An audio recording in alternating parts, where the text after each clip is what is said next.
Hey everyone, and welcome back for another deep dive.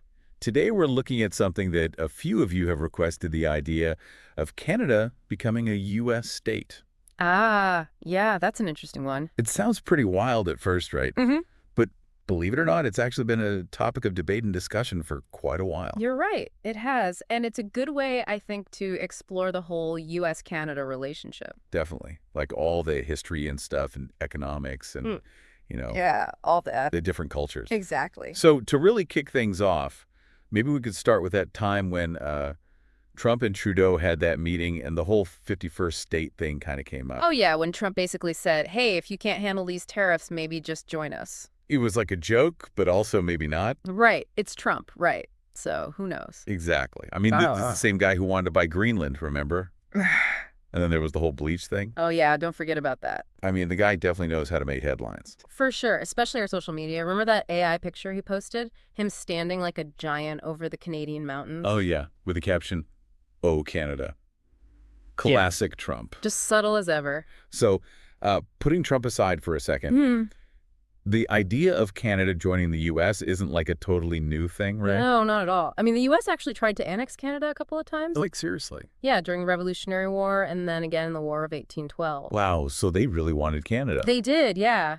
The whole goal was to, like, weaken Britain's influence in North America, but it didn't really work out that way. I mean, the White House getting burned down kind of put a damper on things, I'd imagine. Yeah, that probably didn't help. So, okay, fast forward a bit to more recent times, and this whole idea of Canada joining the U.S. pops up again. Yeah, this time it's not about armies and invasions, but more like economics. Oh, right, right. Like in 1988, when they were working on the free trade agreement, some Canadians were worried that it would basically make Canada like a part of the U.S. in all but name. Yeah, I can see why they'd be worried about that. Yeah, there was this fear that Canada would lose its economic independence. Yeah, And you wouldn't be able to compete. Right, exactly. Their industries would get swallowed up and their culture would just become like Americanized. Makes sense. Especially when you think about how much Canada relies on the U.S. for trade. Something like 75% of their exports go to the U.S. It's a huge part of their economy, for sure. But at the same time, Canada has always been really protective of its own identity and political system. For sure. And that strong sense of national identity is probably a big reason why Canadians have never really been on board with this 51st state idea. Definitely. They're proud of being Canadian. They have their own unique culture and they like their political system. They don't want to just become another star on the American flag. Makes sense. So we've got attempts at annexation, we've got economic worries, we've got different cultures and all that. But let's go back to Trump for a minute and those tariffs he was always talking about. Right. That was definitely a point of tension. He really put Trudeau in a tough spot. I remember Trudeau trying to hit back with some counter tariffs of his own. But wasn't that kind of risky for Canada, given how much they depend on trade with the U.S.? It definitely limited his options. And to be honest, when you look at the numbers on things like drug smuggling and illegal border crossings, the Canadian border wasn't exactly a major security threat to the U.S. Right. It's almost like Trump was using this national security argument as leverage in trade negotiations more than anything else. It's definitely something to think about. It really shows the power dynamics between the two countries, even when they're supposed to be allies and friends. So it sounds like Canada becoming the 51st state is pretty much a no-go. But this whole thing really makes you wonder about the future of U.S.-Canada relations, right? Yeah, definitely. It's a relationship with a lot of history and a lot of potential for both cooperation and conflict. So where do we go from here? That's a great question. I guess that's what we're going to try to figure out now. Exactly. Let's dive into that.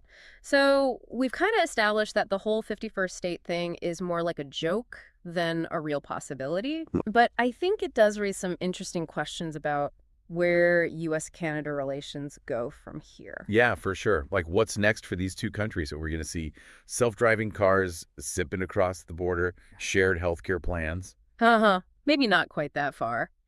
But I think it's worth thinking about what this relationship could look like down the road, especially given how close their economies are and how there's always this potential for political disagreements. Right.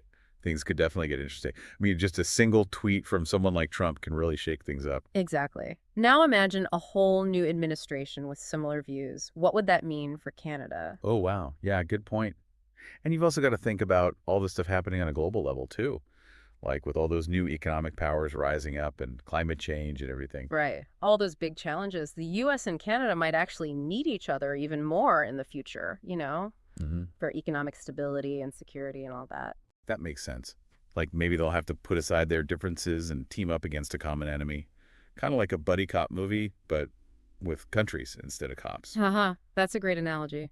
Though hopefully without all the explosions and car chases. Yeah, true. But you get the idea. Maybe cooperation and alliances will be really important for both countries in the future. For sure. And especially for Canada. They have to figure out how to keep their strong economic ties with the US, but also protect their own unique identity and independence. There's a balancing act. Exactly. Like Yeah. walking a tightrope. Yeah, one wrong step, and they could either become too dependent on the U.S. or mess up their relationship and hurt their economy. And that's why all of this is so interesting for anyone who's following this issue. It'll be fascinating to see how things play out. Absolutely. It's like we're watching a high-stakes game of political chess unfold in real time. But what do you think about all this? Will the U.S. and Canada be able to work together and build an even stronger bond? Or are we headed for more conflicts and problems? That's the big question, right? And I don't think anyone has a crystal ball to see the future. But I think what we do have is a better understanding of the history, the politics, and the cultures that shape this relationship. That's true. And knowing all that can help us make sense of what's happening and form our own opinions. For sure. And it reminds us that even these crazy ideas like Canada becoming the 51st state can actually lead to some really important discussions. Yeah, totally. It helps us think about the future of international relations and how complex everything is. You know what? I think we've actually done a pretty good job of unpacking this whole "Oh, Canada" thing. Yeah, I think so too. We've covered a lot of ground, the history, the politics, the economics, even a few laughs along the way. But before we move on, I'd love to get your final thoughts on all this. Well, for me, the big takeaway is this. While the 51st state idea is just not going to happen, it does show us just how complicated the relationship between the US and Canada really is. It's full of contradictions. Cooperation, but also competition. They need each other, but they also have their own separate identities. And it's a relationship that's going to keep evolving and changing depending on what happens in the world and how their leaders act. I think you summed it up perfectly. It's all about finding that balance between working together and staying true to themselves. Exactly. And it's going to be really interesting to see how they manage that in the years to come. For sure. It's like watching this slow and careful diplomatic dance unfold, full of little steps and strategic moves. Yeah. And I can't wait to see what they do next. But that's all the time we have for this part of our deep dive. But we want to leave you with something to think about. Ooh, I love a good cliffhanger. Hit us with it. So think about this. Given everything we've talked about today, what kind of relationship do you think the US and Canada will have in the future? What will shape that relationship? And what role will each country play in the world? Those are some big questions.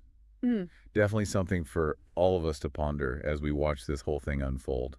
Yeah, those are some big questions to think about. But for now, maybe we can just quickly recap what we've learned today. Sounds good. So we started off with that question you had, could Canada really become the 51st U.S. state?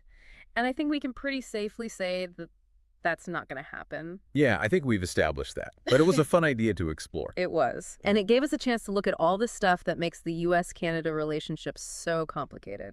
Right. We talk about all those times in history when the U.S. actually tried to take over Canada, and then all the concerns about the free trade agreement and all the back and forth about tariffs and trade. We also got into all the differences between their political systems and their cultures, like how they approach things like healthcare, gun control, and social welfare. And of course, we couldn't forget about the economic side of things, how much trade happens between the two countries and how their economies are so closely tied together. It's clear that the U.S. and Canada really need each other, but at the same time, they've both got their own separate goals and interests. And that's where things get really interesting. How are they going to keep that balance in the future? Will they be able to work together on big issues like climate change and global security, or will they end up clashing more and more? Those are the big questions that everyone's going to be watching. So to all our listeners out there, thanks to this deep dive, you're now basically experts on the U.S.-Canada relationship. Well, maybe not experts, but you've definitely got a much better understanding of all the history and the politics and the culture that shapes this relationship. You've got the knowledge you need to make sense of all the news and stuff. Exactly. And remember, this is just the starting point.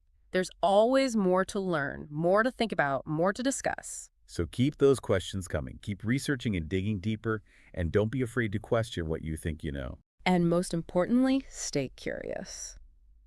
That's it for this deep dive, everyone. Thanks so much for joining us on this journey into the world of U.S.-Canada relations. It's been a wild ride. It has. And we hope you'll tune in again next time for another deep dive into something totally new. Until then, keep learning, keep exploring, and keep those deep dives going.